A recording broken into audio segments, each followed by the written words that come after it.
sẽ khá chút đám mình sẽ khá mình bảo hậu khá mình để đâu nghe lên con là chiang anh nào không cuboid sun zoom na cuboid formula understanding of cuboid surface areas and volume oh four walls of cuboid formula cái đến dấu to four walls to minh đẳng chuan này là gì đó lateral surface area oh hay height chúng dòng ở phía hình height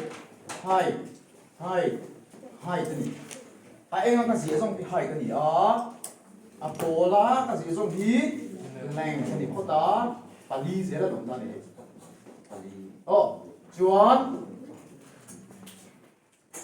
sen pink cái gì hi bread có chúng ta cái này four bread có vàng dòng thế nào four bread khá và đi cái này có thể chú vào là formula total surface area of a cuboid total surface area li chuan pahnih theuh an ni tro pahnih theuh an ni pali le pahnih theuh ni antina nei pahnih theuh có tiểu gì chú all form nghe rectangle ani length height thì chú nên length height hiện sang cái này length height chú pahnih tro anh em see this consists of what? The first rectangle consists of length and height, and it is similar to the back side.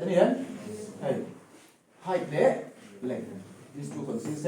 Yellow and blue. These two length and height. Chuan, the other height and breadth. Height and breadth two. Asir le kan draw. Rectangle asir apa ni kan dia? Length, breadth, height ka apa ni kan dia? Tu mi le engke ke le to pera.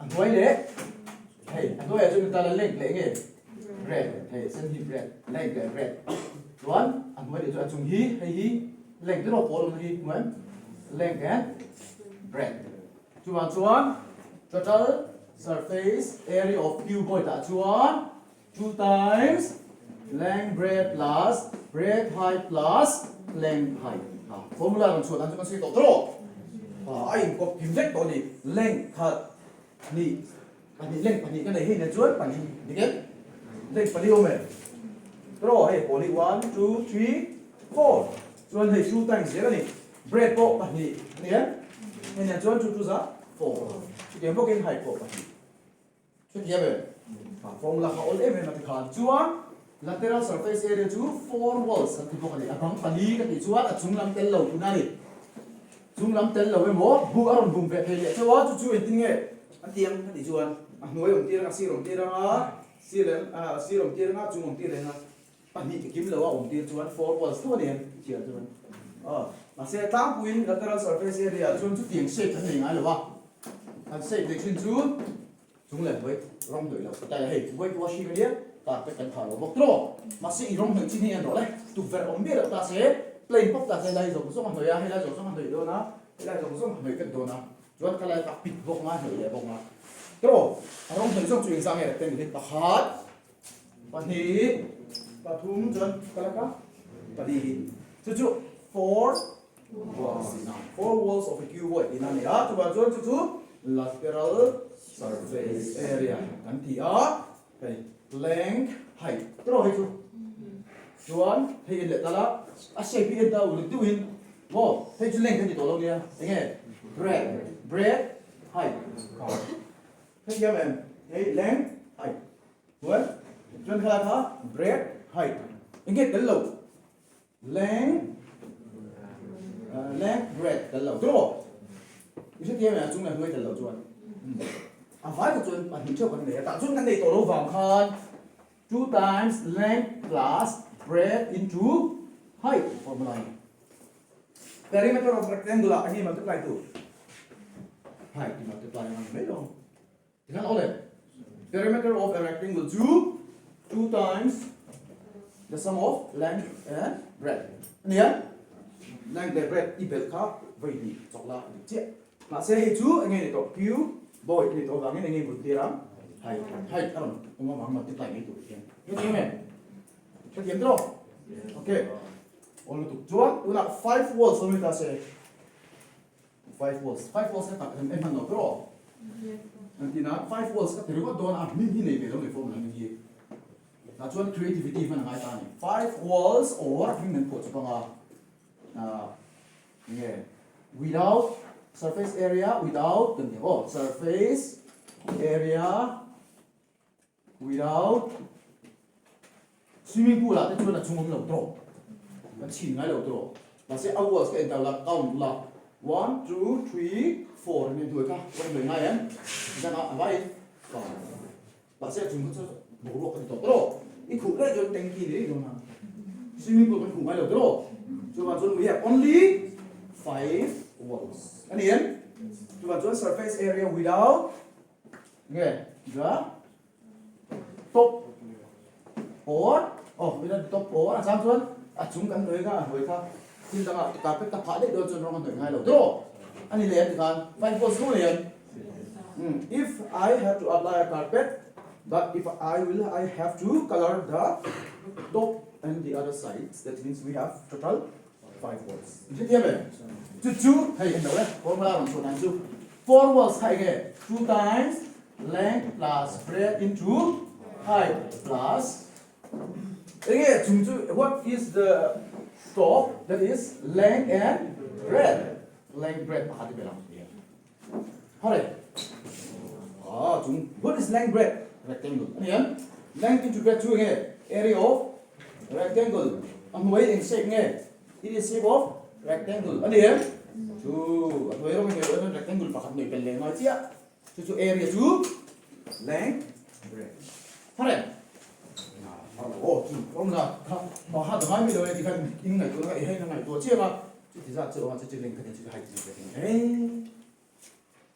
ba ha da mai le reng ne ka ba ha ngai lo che le ka pot da che ke ma hian ka ti he formula lo chu chin ni ka ngai chu chin ba ha do bi ti ge ni bo mo surface area formula không có phải là có cái nữa ba ha cái là mà tôi là sao làm chứ tiền là thấp thấp thấp thấp ồ bài hát cái là thì thế như là cái kêu boy tham khảo cái số kêu boy cái cái bị tham ăn thì là họ biết to này cái thành này thì nhìn thì biết rồi nè thế theo này cái anh nhìn nó bạn thuê rồi nó thì nhìn đấy và xe nhìn nó bạn thuê tao bảo khoan bảo formula bạn thì tôi là chúa volume volume cho nghe hả chúa lên ra quần thì nó volume of cuboid formula anh lấy rồi 하루 또 해줘. cuboid chiếm tùy unit và thúng chiếc này length lẽ breadth lẽ hỏi chú bạn chú volume of cuboid formula chú làm bài hát này làm bài hát chú nghe làm tôi LDH length into breadth into height cubic units này này cubic units volume lẽ bằng chú unit đại nghe không cubic itu centimeter này chú ăn cubic centimeter hay unit ai chú ăn unit hậu phần đấy centimeter te meter te kilometer te trò America nó tên miles mặc lộ thế football có soccer Canada là USA soccer mà sẽ origin chú ăn soccer thì English sau thì chú ăn sắp cái này nhưng mà sẽ English sau phải con football này đó American là Canadian hậu mà thằng đúng bây giờ driver có taxi thì đấy là mà đấy Mizoram trên là motor khát nó giống là driver xí con nhau đình là mà mấy đàn America trên đấy là mà không đáng đại rồi degree Celsius tôi mang được rồi đấy cái phần kia Fahrenheit chết không phải là Fahrenheit sáng em mà sẽ ổn machine rồi Chuan length into breadth into height till range of volume is unknown so you have to multiply them multiply the different units which create that object square cái point là volume cube point là volume of cube 2 cube cho nên này length breadth height này vậy thôi em but they are all equal so I did not give them different variables so I give them a if it is all equal I have a draw length breadth height thôi anh em cube 2 hey see all sides are equal if I give the height is a the length is also a because it is equal and equal bằng hello length breadth height cái tính chân này rồi hả chú anh ăn lẩu chốc vào nè so height length and breadth we create a into a cube a cube in chất điện thì làm formula làm chuột à thằng đấy a xong hẳn chuột s cube l hẳn chuột l cube sao nó đi sang s cube tin không ạ thao chú rộng lắm có tí nào chú nào chuột tô bet diagonal tỷ lệ trong tâm tăng chuột thì là nó mang đại tỷ lệ thuộc mang đâu anh biết là có phải có chưa không diagonal of a cuboid that is one the longest line which can be drawn inside cuboid gì nào cuboid ở here thì đã đồn là asay thì bé ai đã đồn chuột khi mình kêu người cái say bé khi mình chỉ bay đang hay là mong mỏi hay là đang diagonal lên phần đó chú asay này chú asay thì lên thì rồi anh thấy không anh lên zoom con đâu là lên đâu các mình sử dụng ha because it is longer than the length of the groove because it is in a diagonal it can be here chú bảo chú diagonal chú này rồi đấy hay là mong xí thì muốn akil xí ra here đang chú tổ vào chú phải nghe hay là xí ra lâu biết phải không à opposite end là không đồng đó này chú cái sợi tổ pha cái hình tổ cho vào formula bằng số đàn tổ diagonal of cuboid to longest pole đúng không longest and more pole là cái này pole thế á, thím chung pole thế á, thím văn pole thế á, pole, fitted thì nào rồi long and can be fitted, more can be fitted. Two cái length, longest pole, which can be placed inside the cuboid, and the two, and the formula bằng số làm chú hệ gì này, anh thấy cái formula cái số thì chú á, figure cái lúc này nó đấy, em hiểu nghe cái what is this? Height. And what is this? Length drop. Nó sẽ cái phong độ là nó đúng rồi. Xuống cái chữ tôi. Khăn bị ảnh hình tha cần trổ ảnh hình tha gì? Ít tùng các hàn xuống. Thế lại để khi lại là cái đã xuống ảnh hình tha xuống rồi anh lại đang trổ. Chú. Vậy thế này rồi. Hết bị em nó cho nó. Lại em. Chuan em là hay. Em đâu đấy. Ulu tao em chuan. Figure cái ulu tao em đâu đấy kì. Xong sao? Thiên ông ta chu nó bảo thiên cái lạnh bằng thiên em là. Thiên là hình ta ốc mày. Chuan hay gì? Hay. It consists of this length anh liền. Chuan anh consists đấy. Này thì breadth thì consists mấy đồng nhiều hay nghe. Hay. Chuan hay liền. Đấy cũng làm sao liền. Căn dòng cột hay căn dòng tôn trổ. Còn chất lầu, đấy cái lần sau căn dòng tôn trổ thì cái là chỗ đấy khi mình bom chung à. Chuan khi mình bom chung à, bộ các khiết lầu chung mồ hay lên cái gì đâu nhỉ? Các chỗ là gì? Quên. Với là bằng cái khiết. Khi mình lầu các khiết chú, với là bằng cái nghe thì cái khiết là chốc ta đi hết. Với là bằng trang khiết cái dòng chỗ đồ đi hết. Khiết ở má, tụi nó bị khai, tụi nó bị gì? Khiết ở má, chuan lên chú hết ta hết ở má liền. Anh hier này sẽ lên chú. Lên. Anh lên khó. Figure cái đối tượng này anh chuan. Đi đâu hiểu? Sao bằng chiếc khối rồi. Anh lên cắt hier ở má. Thì cuboid đã chuan anh lên cái khí này chuan tụi nghe consist đấy. Bread này. Bread nó consist đấy bread. Here. Anh đổ đối tượng. Chuan. Hay gì? Blue in anh sẽ để ta này. Blue light đặt khí. Here đó. Nhưng mà hay anh nói cái gì? Lúc đấy nó là cái figure gì? Anh nghe right angle triangle. Nó sẽ chu mà ổn định over cái mục tiêu làm ổn ta nhỉ? Nó sẽ actually teaching ấy tiếng Hàn mình sẽ thiểm để rồi nè. Để cho anh là mua đâu? Why ông đó nó trò? Ta ôm đó na. Anh lâu chú, anh diagonal chú, anh là hiểu lúc đấy mình chuan. Hay bị chi bắt ra thế lại khăn gì vậy? Anh đâu? Chuan, anh hình tha chú hay lại ra hay lại những người chuột ta hiện đâu là chuột ta hiện. Hay chuột lâu người ta sẽ tiền chuột ông ta này. Chuột ông ta chuột thì hay gì? Thì hiện ông đó này hay thì hiện ông ta diagonal tắc chú. Mà sẽ 3 dimension này tắc trò, bỏ ruột ông ta đem hay. Mà sẽ hình tha của anh là hình tha chú thì hiện ông ta này. Muốn? Thì hiện.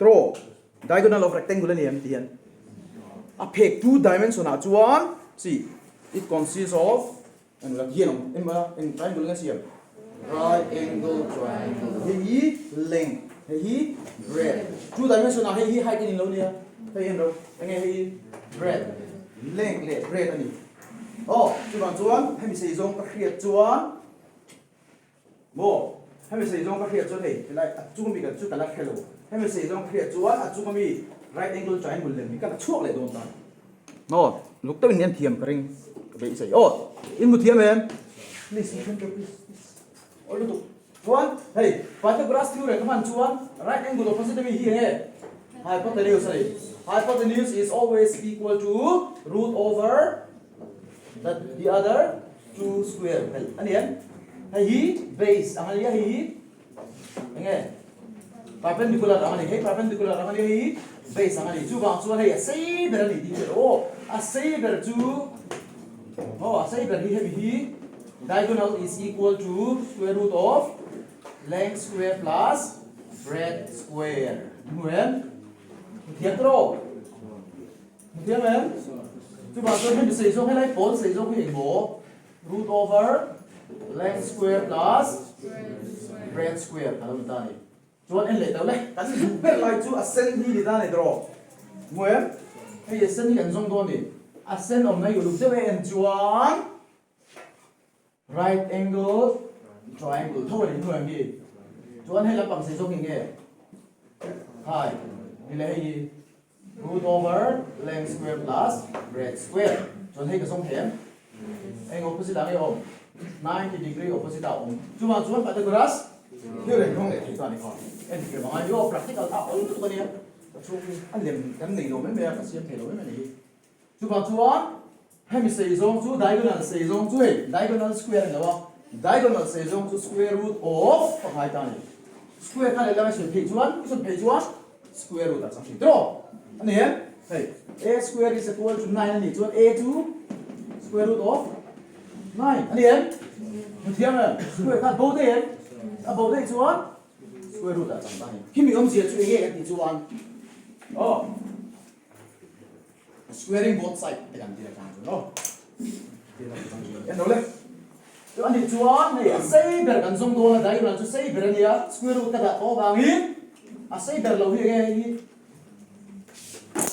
square root of cái length square plus breadth square holding square plus cái gì height nghe square ini dia men hay mình length of diagonal xây dựng như nghe square root of length square plus breadth square bốn lại giả đồ lệ cho nên ngay holding square plus hai chút bắt đầu đi rồi hai square chuan chu các chục cái formula là cho cô lộ anh tin một sao thì chuan bộ này đó anh cần xem đồ ta square root này thêm em kia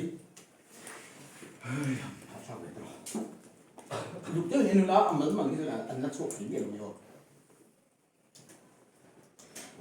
nên tụi chúng hay rồi đấy square root này thì cần sẽ là hay square root này hay square root is square đấy à chú anh nói chụp luôn absolute value là chụp chú bạn chú anh answer chú square root of length square plus breadth square plus height square the diagonal of a cuboid formula ani chú bạn square unit ni velawa unit formula is only a unit chứ thì formula là chú sang khi phiền đó chứ length square plus b square plus a square over a square root of length square plus breadth square plus height square all em all here cái gì cho all to hey length breadth height a consist sang cuboid chuan diagonal of cuboid này chuan length square plus breadth square plus height square mà sẽ còn chuột chân ông nói formula còn chuột cái gì đó kan hu chua dang taken chuen hay lai ron chua dang hay anh lấy bắt figure trang anh si anh hi chua ki bel tu bang anh bel thế nhé mày tu là bel tu mà ba hạt đầu in memorize don paul ka zin chet memorize all to đi kém là in lu in thieng mà don rồi đấy anh em mà một tổ tu là chua you have to think and practice đó nó sẽ thành bay kiểu đấy là mình rót thuốc ra đâu mình chuyển cái bộ trời đô nè mò mò trời đô nè đây cột thuốc được nè mò nó cứ lột cái bụi nè kia tháng thì nó cứ cái luôn mò chuyển tới này bôi nó ngay tôi xin đây sẽ đâu in thì đang làm tổ rồi sẽ school là bộ bộ exam cái này nó biết nhìn mình muốn tiếp tục các công việc tổ đầu tiên phải ignore tổ tiên cái chuyện ngô tụi nghe lấy cái gì ra tụi nghe các tỷ quý thể tụi nghe các tiếng khác cả giống tổ rồi nhìn đầu chuan anh mà niềng